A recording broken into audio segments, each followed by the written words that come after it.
Subscribe to this YouTube channel please and enjoy watching the video. Here we go. The war between Israel and Hamas has exposed deep divisions in South Africa, with the government's staunch support for the Palestinians coming in for criticism from leaders of the country's Jewish community, among others.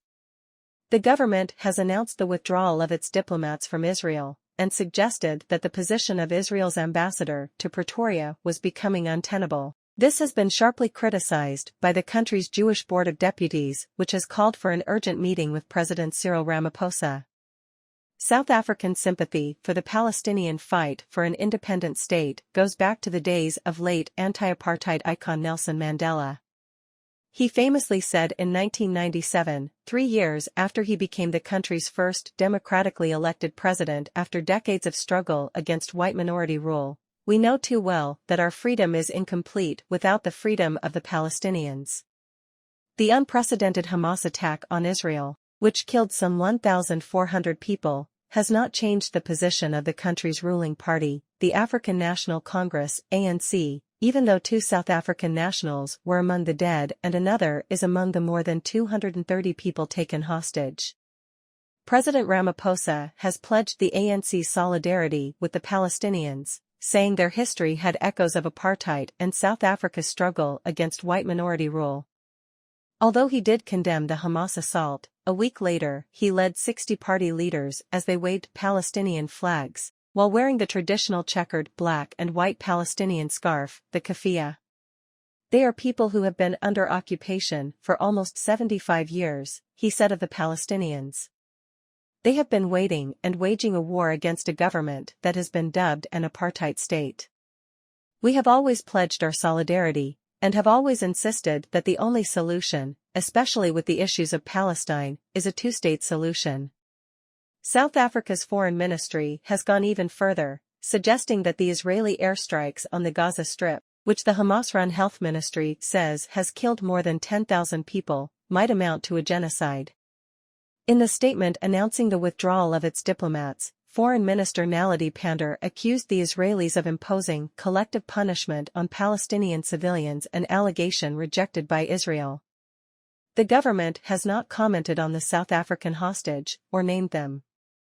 Its pro-Palestinian position has been condemned by the country's Jewish Board of Deputies, the South African Zionist Federation and the largest opposition party, the Democratic Alliance, DA. Because of the passionate views on both sides, some South African talk radio stations have deliberately limited airtime around taking calls from listeners keen to discuss the war between Israel and Hamas.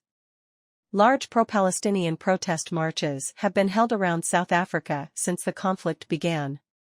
Smaller pro-Israel marches and rallies have been held in Johannesburg and Cape Town. Last Friday, members of the Jewish community hung up 221 big red balloons across Johannesburg's Nelson Mandela Bridge to bring attention to the Israeli hostages and call for their release. One ANC official, Gabriella Farber, resigned from the party, accusing it of supporting Hamas.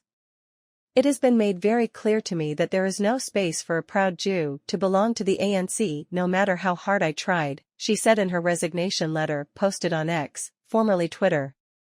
It took the ANC 9 days until they condemned Hamas for the atrocities they committed against the Jewish people. When the ANC condemned Hamas in the very next sentence, they stated that Israel is committing a genocide, she said as she stepped down as spokesperson for the ANC Women's League in the Gauteng region. The government's stance has also drawn stinging criticism from Warren Goldstein, chief rabbi of the Union of Orthodox Synagogues of South Africa.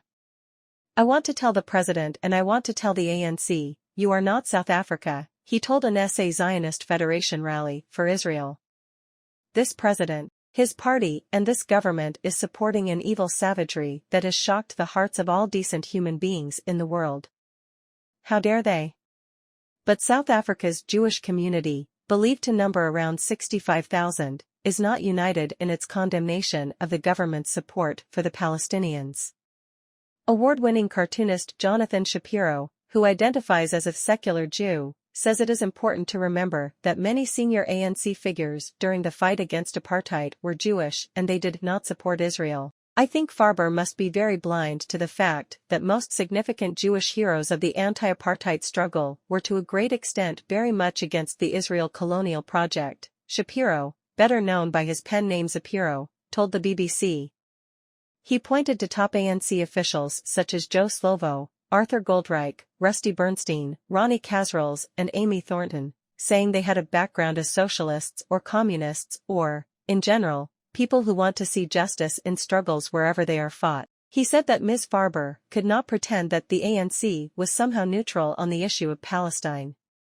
During the struggle against white minority rule, the ANC developed close ties with erstwhile leaders such as Cuba's Fidel Castro, Libya's Muammar Gaddafi, as well as Yasser Arafat of the Palestinian Liberation Organization, PLO. They all helped with material or moral support and saw one another as fellow liberation movements. Arafat was one of the first leaders Mandela met after being released from prison on February 11, 1990. The late PLO leader was among a group of leaders from South Africa's neighbors who had helped in the fight against apartheid who met Mandela in Zambia just 2 weeks after his release from 27 years in prison.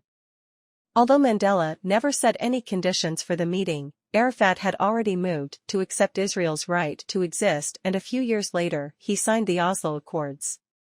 Under these, the PLO recognized Israel's right to exist and renounced terrorism in exchange for moves towards Palestinian self-rule for the West Bank and Gaza Strip. Foreign Minister Pandor has come under particular fire for having a telephone conversation with Hamas leader Ismail Haniyeh just a few days after the October 7 attack.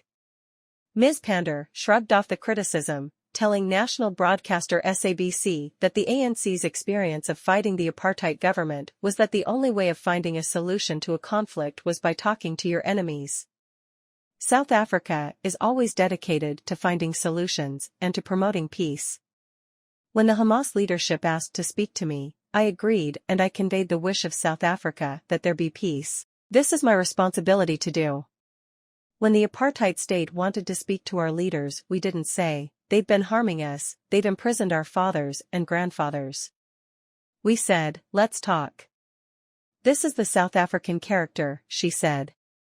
Mr. Ramaphosa, who played a prominent role in securing a negotiated settlement in Northern Ireland, says South Africa is ready to help mediate in the Israeli-Palestinian conflict, drawing on its experience of conflict resolution. However, South Africa's Jewish Board of Deputies points out that if it were to expel Israel's ambassador, that would be a decision contrary to everything that the government claims it stands for, that is talking to both sides of the conflict. Thank you for enjoying this